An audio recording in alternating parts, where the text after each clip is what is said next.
So Finlay's been with the company for a little while. She came in with no care experience, and the reason I nominated her is just because of how she's developed as a person and as a carer. She came in with no care experience, and watching her grow into that role has just been absolutely amazing. She's a really bubbly, positive person.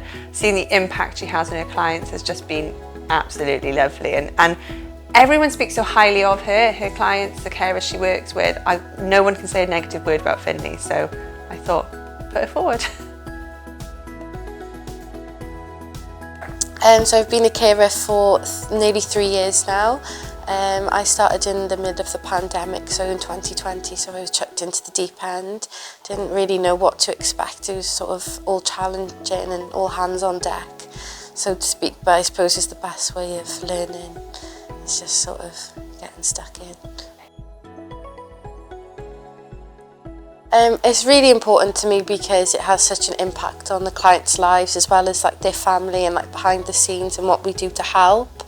There was an incident where I was looking after a client and she was sort of very poorly, and I think everyone was saying, you know, she's fine. Like even the family were quite with saying, oh, she's fine. And something for me wasn't right, so I did phone an ambulance, and it turned out she did have sepsis and pneumonia, and she nearly passed away. So it was such like a proud moment. Like I felt like if I didn't do that, she probably would have passed away. I think her as a person, she really deserves this award because she just needs that recognition, because she just takes it in her stride that this is her job, this is what she does. And I don't think she realises how amazing she is and how much of an impact she has on her clients. And I think this award would be great recognition for what she does.